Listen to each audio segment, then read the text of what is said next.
Ready? Alright, hi guys!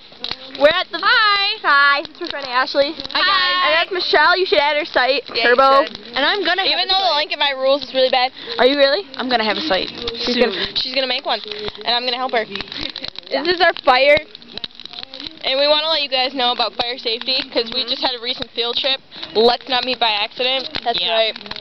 And we went to the hospital, and better believe it. It changed our lives completely. Yeah. Going to the trauma center, blah, blah, blah, blah, blah. You can see how Smart Michelle is with a poker stick.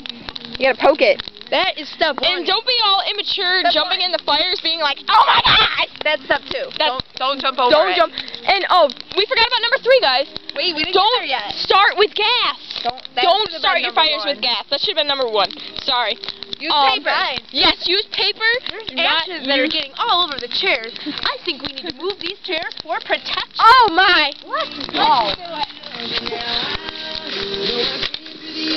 We have to stay about 1,000 feet back from the fire. This is a raging fire. We're gonna die. We are going to Start it too close to trees. Yes, do not start too close. Do not to use soccer balls. No soccer balls. Oh, my bad. Let's see if I can get it. Ow!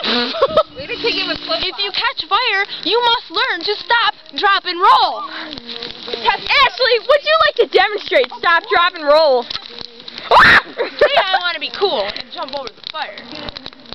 When I catch fire, I need to stop. I need to drop. I need to roll. Not into the fire. But Yeah, not guys. into the fire. Not into the fire. That will be bad. Yeah, guys, so be sure not to do some stupid immature stuff like that. How do you know they're guys? I thought your site was on. I'm Alyssa.